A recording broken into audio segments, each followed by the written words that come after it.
je vais dupliquer l'étoile. On va faire ça. Vous allez prendre la flèche noire et avec la touche Alt, vous allez la déplacer.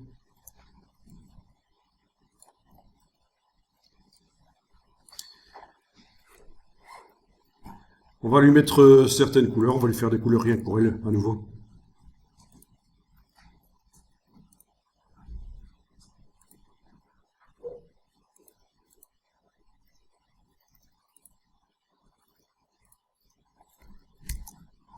Alors c'est moche, mais c'est les premiers tests en fait. Il faut bien comprendre le b.a.-ba de Illustrator, le fonctionnement de base, parce qu'après ça crée des problèmes si vous ne comprenez pas les bases. C'est un peu la grammaire de Illustrator ici. Alors il y a possibilité dans Illustrator de faire de la transparence. Vous pouvez rendre un objet transparent. Et pour ça, on va aller chercher la palette transparence. Menu fenêtre, transparence. On peut aussi le faire dans InDesign, à part ça. Mais c'est différent. Il faut savoir que les équipes qui développent les logiciels chez Adobe sont issues historiquement parfois de boîtes différentes, suivant les rachats que Adobe a fait de certaines boîtes. Et donc, bizarrement, quand vous voulez faire la même chose dans différents logiciels, il n'y a pas de cohérence. Vous n'aurez pas une palette de transparence dans InDesign, il faudrait aller dans la palette des effets. Mais ici, voilà, c'est ça qui est parfois pas évident, hein, quand on jongle avec plusieurs logiciels, c'est d'arriver à s'y retrouver chaque fois. On est dans la palette de transparence. Vous avez ici la possibilité de modifier l'opacité de l'objet, mais également la possibilité de modifier son mode de fusion. Si je laisse à 100% d'opacité et que je modifie, je passe en produit par exemple, voilà, produit ou autre chose, on voit que ça modifie.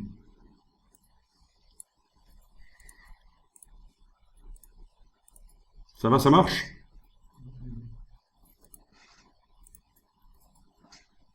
Bon, ça peut être sympa ça. Pas de questions? Vous pourriez avoir une question qui est: et si je veux que ce soit seulement le contour qui soit transparent, ou seulement le fond et pas le contour de l'étoile? Ben oui, c'est possible. Vous savez comment on fait, ceux qui connaissent déjà Illustrator. Là, je vais remettre en normal. Et à un certain moment, il faudrait que je vous montre comment choisir le mode de fusion avec les raccourcis clavier qui, à mon avis, on va devoir les créer. Quoique non, on peut aussi jouer avec la roulette. Une fois que vous avez... Même pas. Avec la roulette au-dessus, vous pouvez passer en revue les modes de fusion. Ça marche. Ça va? Bon. Donc je remets en normal. Si je veux que ce soit seulement le fond de l'étoile et pas le contour qui soit transparent, ceux qui connaissent Illustrator, dites-moi comment on va faire.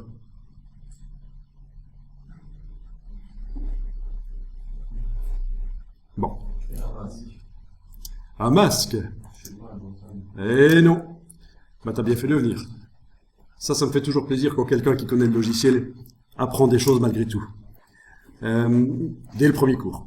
Eh bien, on va utiliser une des palettes les plus importantes de Illustrator.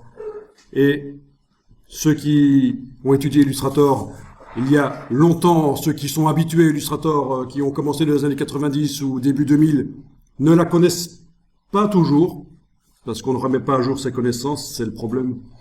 C'est la palette Aspect. La palette, dans la version anglaise, c'est la palette Appearance, l'aspect. Donc, allez dans le menu Fenêtre, Aspect. On va beaucoup travailler avec la palette Aspect parce que c'est hyper puissant, la palette Aspect. Ça a été une révolution dans l'histoire de Illustrator. Alors, votre objet est sélectionné. Ah oui, il y a un truc qui est quand même ennuyeux, là. Quand on sélectionne l'objet, il y a un cadre de sélection qui arrive chaque fois autour. Bon. Si vous allez dans le menu Affichage et vous demandez masquer le cadre de sélection, vous n'allez plus voir ce cadre quand vous sélectionnez un ou plusieurs objets. Attention, j'ai dit masquer le cadre de sélection, ne choisissez pas masquer le contour de sélection, parce que ça, c'est pas la même chose. Alors si vous voulez, allez-y, faites masquer le cadre de sélection dans le menu Affichage. Voilà. Et à partir de là, quand on sélectionne un objet ou plusieurs. On voit les points de construction, on ne voit plus le cadre autour. Je trouve que c'est plus sympa. À vous de voir si vous préférez ou pas. Le cadre de sélection qui apparaît peut être intéressant parce qu'il permet aussi de redimensionner en prenant les poignées. Mais sinon, on prend l'outil de transformation manuelle et il revient. Ok, flèche noire, pas de cadre de sélection. C'était juste une petite parenthèse parce que je voulais le dire. Modifier le fonctionnement d'Illustrator. Et voilà. Alors, qu'est-ce qu'on voit là? Eh bien, on voit le contour et le fond de l'objet. Et vous avez ici l'opacité. Quand vous cliquez là-dessus, c'est la palette transparence qui arrive. Quand vous modifiez ici,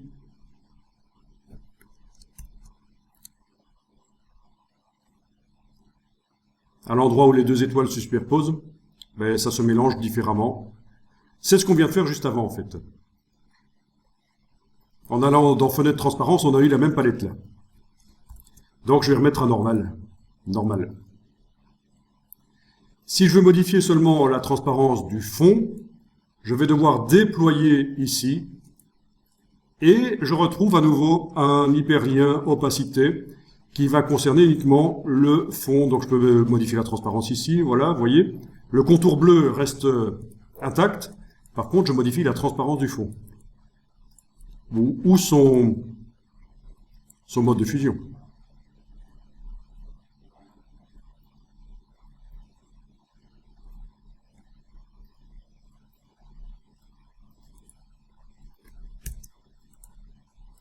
Ok, dans ce cas-ci, je vais juste modifier sa transparence. Voilà.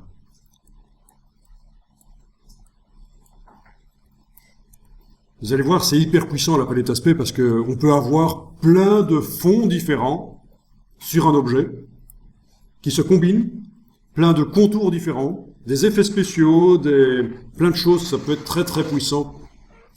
Et c'est un peu comme on peut considérer que c'est un peu comme une petite palette des calques qui concerne les fonds et les contours qui sont sur un objet. On a une palette des calques pour les différents objets dans Illustrator, mais on a aussi la palette aspect pour un objet, comment les fonds et les contours se combinent, se superposent, se combinent avec des effets de fusion, des effets spéciaux qui éloignent le contour, qui le rentrent à l'intérieur de l'objet, enfin plein de choses.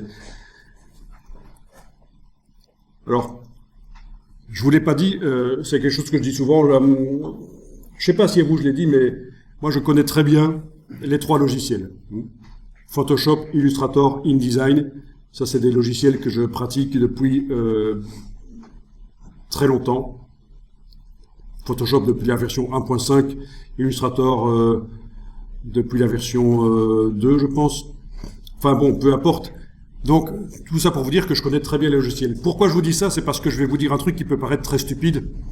Et donc j'essaye d'asseoir, vous faire comprendre que je suis pas un amateur qui dit n'importe quoi. Alors je vais vous dire un truc, c'est que au niveau complexité, Illustrator est 2 fois plus complexe que Photoshop.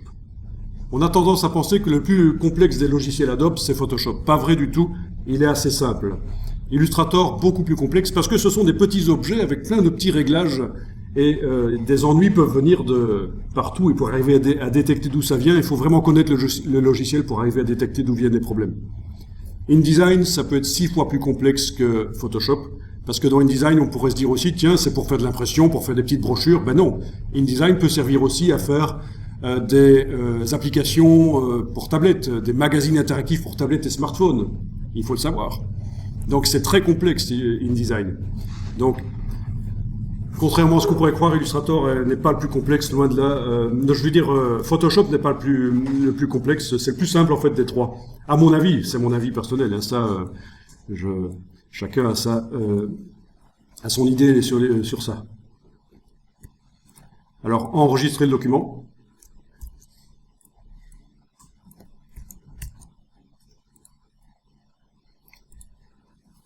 Alors, tout ce qu'on voit là va servir à faire un exercice par la suite. Vous allez voir que vous allez pouvoir vous amuser avec du dessin en perspective, non pas en perspective, en symétrie dans Illustrator. Du dessin en symétrie. Symétrie directe. Quand vous allez dessiner une partie de l'objet ou du visage ou ou de la tête d'animal, peu importe, l'autre partie va se dessiner en temps réel de l'autre côté. Ça peut être pratique. Parce que si on connaît pas le système, on fait la moitié, et puis on duplique en symétrie, et on découvre ce que ça donne. Ça va pas, ça. Il vaut mieux interagir avec la symétrie pendant qu'on crée l'objet.